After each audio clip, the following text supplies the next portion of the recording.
Hello class 9.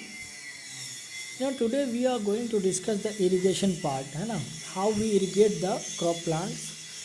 Actually, a very common question is asked that what is irrigation.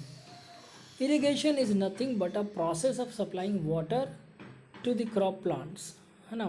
You can say it, the process of supplying water to the crop plants is called irrigation. Now the most important thing is what are the methods of irrigation and what are the sources of irrigation. Methods of irrigation हम लोगों ने class 8 में पढ़ा था, है ना, जिसमें drip irrigation था, स्प्रिंकलर था, फ्यूरो इरिगेशन था, सरफेस इरिगेशन था. ये सब मेथड्स थे. यहाँ पर जो हम पढ़ रहे हैं ये मेथड्स लिखा हुआ ज़रूर है यहाँ पर, लेकिन ये मेथड्स नहीं बल्कि ये सोर्सेज हैं. Wells are again sources of water for irrigation. These are of two types. Dug wells, जिसको हम खोद करके कुआं बनाते हैं.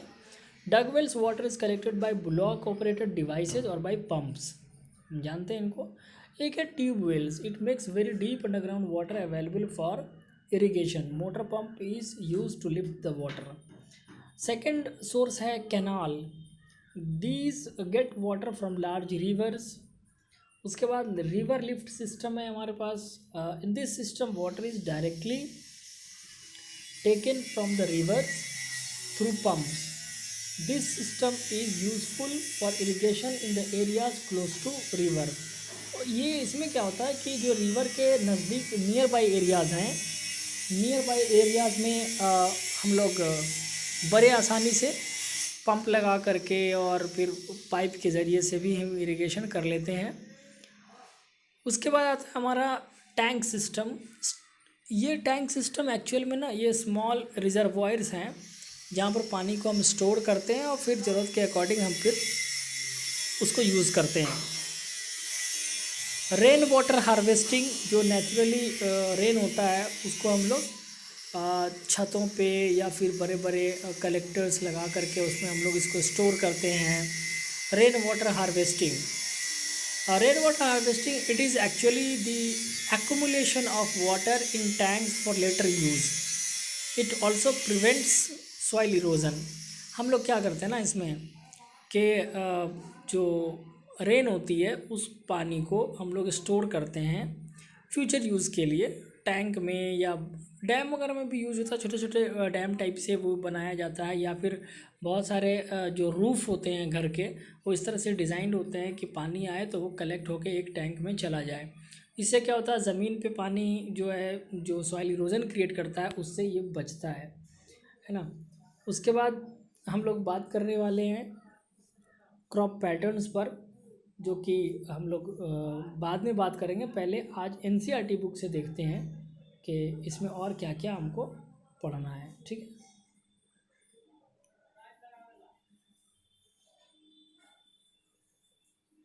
देखिए, हम लोगों ने जो बात करी थी कि क्रॉप के प्रोडक्शन को कैसे हम बढ़ा सकते हैं, उसमें मैंने आपको 5 पॉइंट बताया था.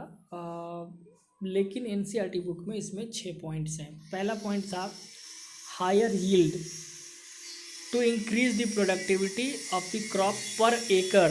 पर एकड़ जो टोटल प्रोडक्शन है उसको बढ़ाना, ये पहला स्टेप है, पहला फैक्टर है. दूसरा था इम्प्रूव्ड क्वालिटी. जो क्रॉप हमारा आए उसकी क्वालिटी स्ट्रांग हो, अच्छी हो. उसके बाद था बायोटिक एंड एबायोटिक रेसिस्टेंस. ये हम लोगों ने बात कर ली थी. चेंज इन मैच्योरिटी ड्यूरेशन, यही वो पॉइंट था जो छूट रहा था. एक्चुअल में जो क्रॉप है उसकी जो ड्यूरेशन है, जैसे मान लीजिए कि एक साल में कोई फसल एक बार होता है, तो उसकी ड्यूरेशन को अगर हम ठीक कर लें, 6 महीने के ड्यूरेशन कर लें, कम कर लें ड्यूरेशन को, 6 महीने में हमको क्रॉप मिल जाए तो क्या होगा, साल में हमको 2 बार वो क्रॉप मिलेगा. तो ये भी एक अच्छी बात थी. उसके बाद वाइडर अडेप्टेबिलिटी की बात हमने करी थी. डिज़ायरेबल एग्रोनॉमिक कैरेक्टर्स की बात हमने कर ली थी. उसके बाद हम लोग प्रोडक्शन मैनेजमेंट पे चल रहे थे, जहाँ पे न्यूट्रिएंट का मैनेजमेंट देखना था हमको, जहाँ पर हम लोग फर्टिलाइज़र और मैन्यूर्स को देखे थे. देखिए यहाँ पर compost, vermi compost, green manure, ये सब हम लोग कर लिए थे. फर्टिलाइज़र और मैन्योर की बात भी हम लोगों ने कर लिया था। इन दोनों के बीच में हम लोगों ने डिफरेंस भी देखा था। हम लोग यहाँ पर है जहाँ पर India has a wide variety of water resources and highly varied climate. मैंने कहा ना, वो रिसोर्सेज की बात हम कर रहे हैं, हम मेथड्स की बात कर ही नहीं रहे हैं, क्योंकि मेथड्स हम लोग ऑलरेडी क्लास 8 में पढ़ चुके हैं। ठीक है, तो इसमें सबसे जो प्राइमरी काइंड ऑफ रिसोर्सेज हैं हमारे पास वाटर के लिए, वो क्या हैं? वेल्स। इरिगेशन के लिए बहुत सारे सिस्टम हम यूज़ करते हैं, लेकिन जो मोस्टली प्रोमिनेंट मेथड्स है, प्रोमिनेंट सोर्स है, वो वेल है। और इसके दो टाइप के वेल हम लोग पहले ही बात कर चुके हैं।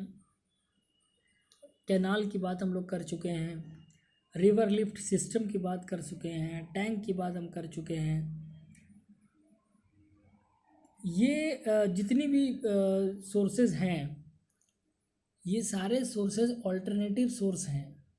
मेन सोर्स जो है वो है रेन वाटर। ठीक है, जितने भी क्रॉप प्लांट्स हैं वो सब इरिगेट होते हैं रेन वाटर से। लेकिन जब रेन की कमी होती है तो फिर हम लोग ऑल्टरनेटिव सोर्स यूज़ करते हैं, पानी को कुएं खोद करके उसमें से निकालते हैं, फिर नदी वगैरह से, नदी नालों से, वहाँ से पानी प्रोक्योर करते हैं। Fresh initiative for increasing the water available for agriculture includes rain water harvesting, watershed management. इस तरह के कई सारे इनोवेटिव्स लिए गए हुए हैं। This involves building small check dams which lead to an increase in ground water level.